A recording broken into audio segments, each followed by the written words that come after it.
also to be speaking on a topic which is very close to my heart, preparing for the next pandemic. I think, can you hear me? Okay. I think it's always interesting to speak on a topic which is very close to my heart. I've been teaching and practicing the topic of pandemic preparedness for last, I would say, 25 years. And we were never ready for the COVID when it actually hit. And on a different note, I think many people have forgotten that we just went through a pandemic, and I think the focus on pandemic preparedness is unfortunately waning.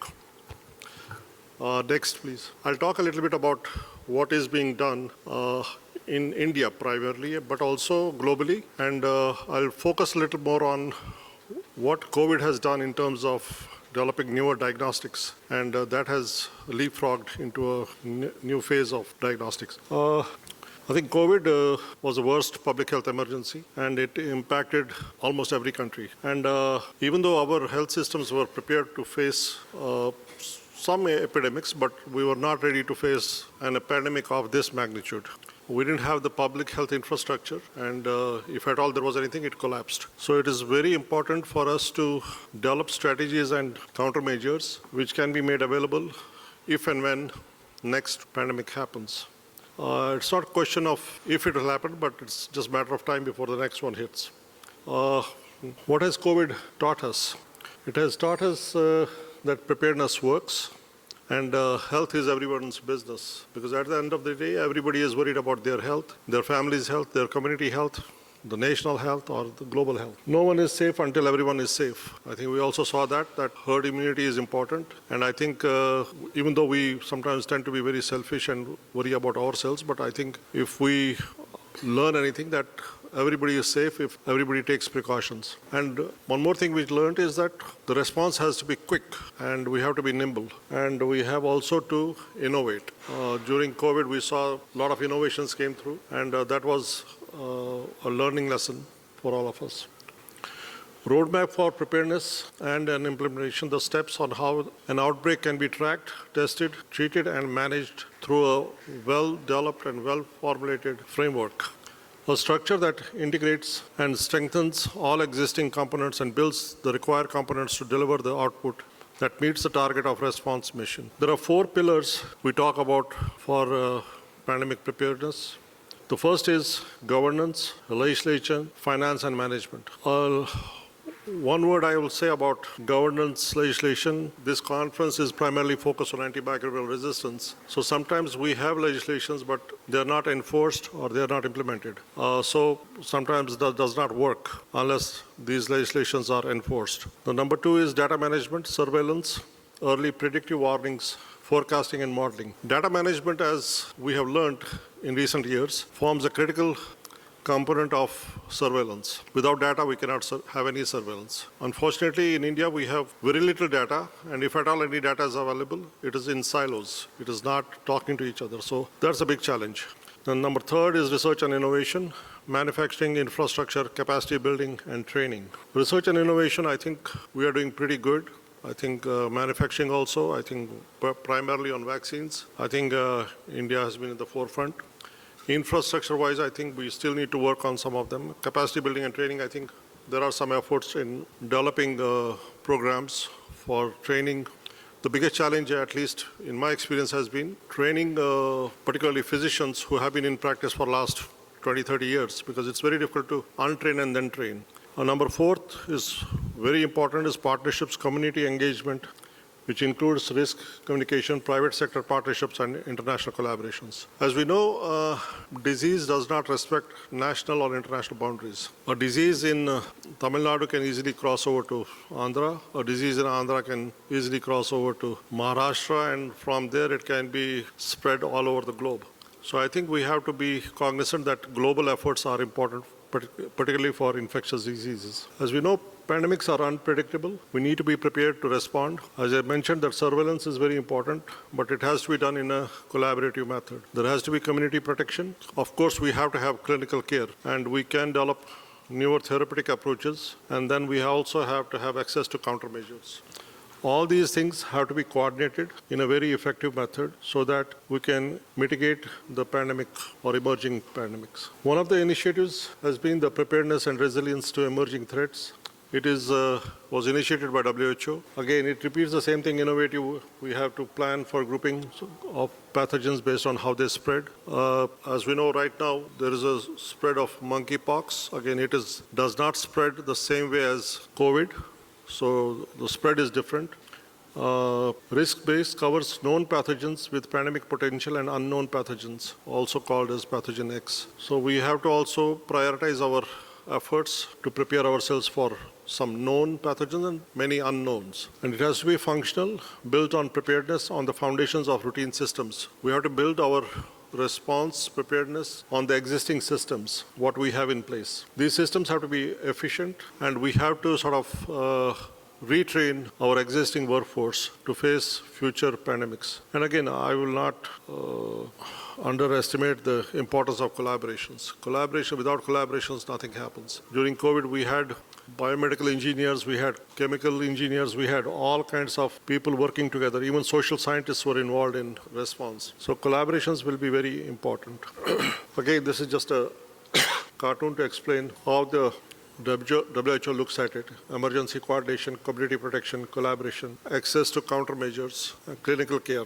All these things have to be sort of coordinated in an effective method, and different teams have to work together. Again, during COVID, we saw the importance of not only the clinicians, but also allied health people, particularly the lab scientists, people working in the community, people who were tracking diseases. So all these things are important for facing future pandemics.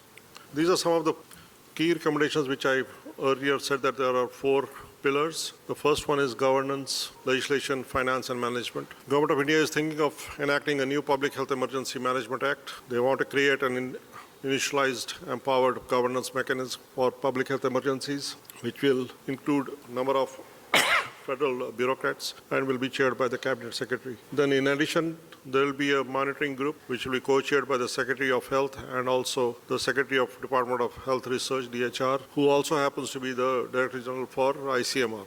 Preparing a detailed standard operating procedure for rapid response to biological threats, setting up of a special fund for all activities for surveillance, data management, forecasting and modeling, research, innovation and manufacturing, and development of countermeasures, capacity building and infrastructure. A word about data management and surveillance. I think India has some very large clinical lab groups which are spread all over India. They can be used for surveillance because they do test hundreds of thousands of tests every day. Unfortunately, they don't collect the data because they don't want to. They have no interest in public health measures. But these data can be coordinated, so there is an effort to bring these diagnostic labs on board for surveillance purposes. The number 2 was data management, surveillance, early predictive warning, forecasting and modeling. Creating a well-connected, integrated, robust surveillance network, linking epidemiologic, genomic, and clinical data, including humans, animals, and environment. I think these days, many people are talking about One Health. I think we have seen that most of the pandemics, they have zoonotic origin. So working with animal veterinarians and environmental scientists, I think it will be important. Establishing a harmonized system for data collection, access, sharing, analysis, and unified data portal for infectious disease. I think that's what I referred to earlier, is that we need to have a combined data pooling system where all data can be collected and analyzed. And also building a solid modeling and forecasting network for early prediction of emerging threats, creating a strong biosecurity network of BSL-3 and BSL-4 facilities for characterization and epidemiological study of priority and unknown known pathogens. I think a few years back, I think DHR created a network of about 120 labs all over India, primarily in medical colleges, which were basically BSL-2 labs. So that can be a good source for developing a surveillance system. In addition to that, there are also BSL-3 facilities. We have them in Hyderabad also. There are very few, I think a couple of them, BSL-4 facilities. And again, we have to work closely with not only the human side, but also the animal diagnostics so that we can predict what's coming in. Our own work has been primarily on E. coli, some of the virulent serotypes of E. coli. We have been able to predict them by tracking animals. And within 3 to 6 months, these E. coli virulent strains, which were seen in animals, showed up in the humans. So that is something which has been our experience. But also one more thing is happening in India also, that more and more people are using pets, I mean indoor pets. So that is creating a sort of much more interaction between animals and humans. And so therefore, it creates a higher risk for transfer of disease from animals to humans. Next is partnerships. As I said, collaborations are very critical. Community engagement, including risk communication, private sector partnerships, and international collaborations. As I mentioned, that infectious disease don't respect national boundaries, so we have to work at a global level. Setting up of a specialized risk communication unit in the Ministry of Health and Family Welfare with pre-approved standard operating procedures and protocols for dissemination of information at a regular basis to different stakeholders, having pre-approved instruments, guidelines, and agreements for private sector participation in surveillance, research, and manufacturing. I think, again, talking to private sector, they are very interested in collaborating. They are very interested, but I think that they need some guidance and directions, how best they can collaborate and provide meaningful input towards the response. Again, as I said, community engagement, which includes preventive measures, testing, vaccination, and treatment. And one more thing which is very important in Indian context is building a strong mechanism and also relationship between center-state collaboration. In India, as you all know, that health is a state subject. So the states have the responsibility towards the health of a community in the state, but it has to be coordinated at a central level. So there has to be better collaboration and better coordination, particularly during emergencies with well-defined responsibilities, accountability, and reporting structures. I think during COVID, we saw there was some disconnect between the states and the central, but that I think has to be streamlined. Again, just to reinforce what I said is we have to have multi-channel surveillance and multi-trigger for better monitoring. One way we have been able to do, at least in the US, was monitoring the usage of antibiotics. The good thing at least in the US context, was that antibiotics cannot be prescribed without prescription. So we have tracking of the prescriptions. Once we are able to track prescriptions, we know how much of antibiotics are being consumed in a particular area.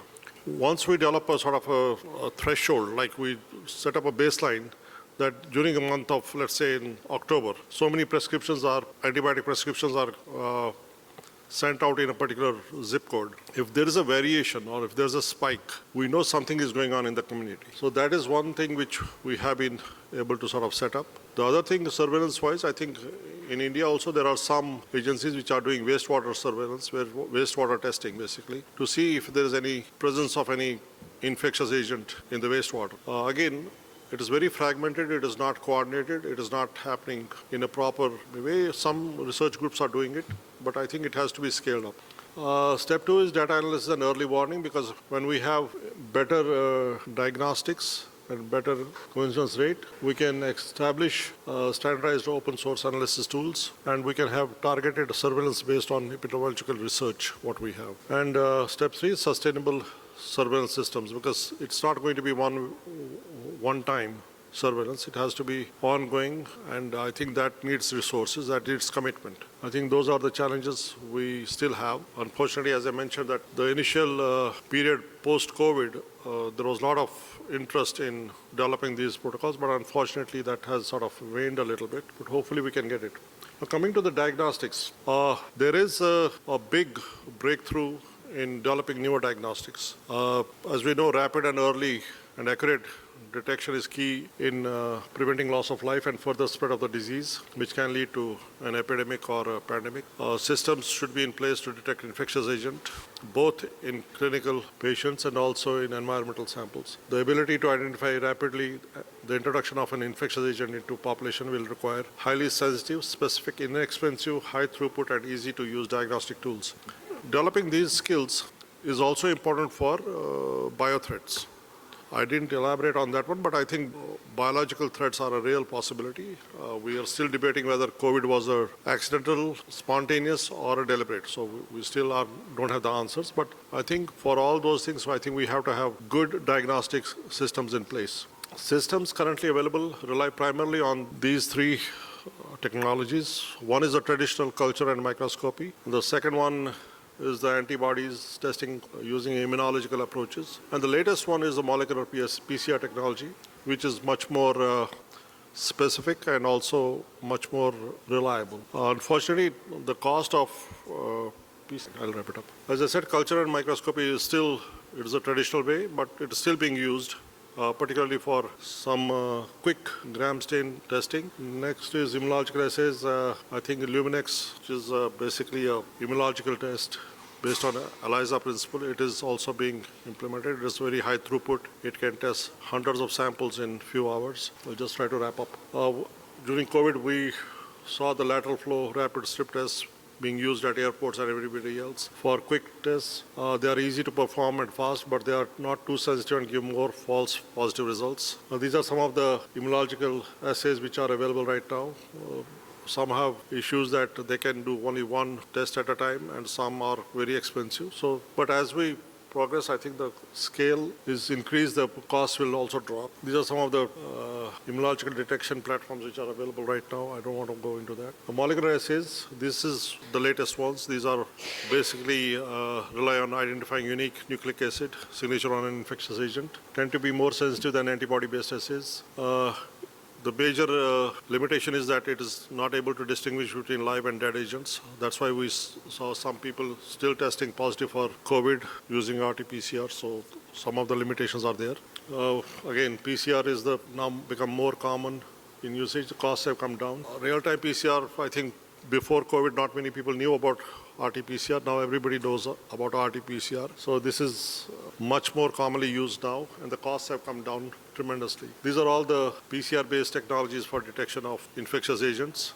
Some of them have actually become more commonly used, and some of them are being used as point of care. Again, these are different platforms which are available. This is the latest one, isothermal gene amplification assays. They are fast, quick turnaround time. It's basically and it can be completed in 1 hour. I don't want to go into, I think I'm running out of time. NGS, or next gen sequencing, it is becoming much more commonly used. Some of the protocols which Illumina has developed, and it can play a very important role in rapid detection of complex environmental metrics and identification of a large number of viral and bacterial agents. Limitation is cost. It is still very costly and also involves complex interpretation. We need bioinformatics people to analyze the data. These are the latest ones which we have been working with, developing these panels, respiratory panels and also AMR panels.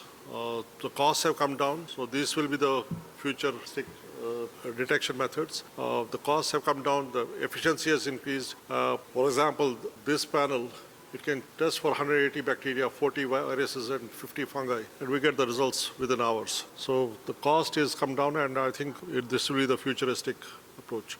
I think that's about it. So, thank you. So very good morning to all of you. Today we had a pleasure of having a very nice, very illustrious session by Professor Kaul, Anil Kaul here from Indian Institute of Public Health. And I think it's a pleasure for me to have such a session today, and also very happy to moderate the session. And it's very difficult to moderate, but somehow I will justify on this session. So Sir has given a very, how do we prepare for the future pandemic, lot of measures, technologies, and how we are going to have future technologies, and how do we adapt, and how do you make our surveillance system to be very strong, and how technology is going to be enabling. Those things have discussed. And Sir has started with the COVID-19 pandemic, what kind of experience we had earlier, and then how do we prepare for the future. So 4 pillars are really covering entire gamut of this preparedness. The 4 pillars, I think, governance and financial management, and also data management, surveillance systems, and modern surveillance systems, how these modern surveillance systems are really capable to prevent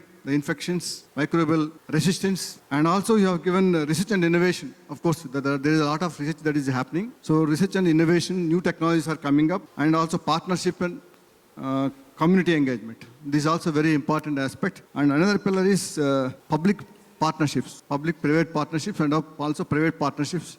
These are also very important aspects, sir. And also, you mentioned about collaborative surveillance. That is very important. Collaborative surveillance, how you look at the clinical care and community protection, all these things. You have also mentioned about the PRET, P-R-E-T, PRET, that is preparedness and resilience to emerging threats initiative that is functional, efficient, and also collaborative, all these things. But anyhow, the session was excellent, and also it is very educative, informative, and it is also motivation to the participants to have a kind of overview on how you are going to be prepared for the next pandemic. And also I would like to add 2 more points on this. You also touched about recommendations, very exhaustive recommendations on how government is going to initiate different policies and procedures and support and partnerships. And you have also mentioned about standard operating procedures. How do we look at this to face the pandemic situations? And you have given some kind of a lot of technologies, biosecurity, networks, all these things. Very excellent, sir. And also I would like to have some points. And also we used to look at all these technologies are based on the AI and predictive analytics. And also genomic services, you have mentioned about there is mRNA technologies that are there to have a real-time pathogenic tracking. And digital health telemedicine, of course, telemedicine has emerged, and still it has to have a connectivity, more connectivity to rural areas, so that we can have a better healthcare delivery, the remote places. Then supply chain resilience. So vaccine distribution, production, and how the vaccine distribution can happen more efficiently and effectively. So that distribution network should be developed. And also the supply chain resilience you have to create. Then bioinformatics, you mentioned about synthetic biology, all these things. And decentralized trials and real world evidence also very important. You have already covered this area. And there is one aspect that is One Health approach. So there is a collaboration between human and animal and environmental health. So these are very important. Thank you very much, sir, for giving a wonderful session. And so thank you very much. Thank you. For the organizers for giving me this moderating session. Thank you. Thank you.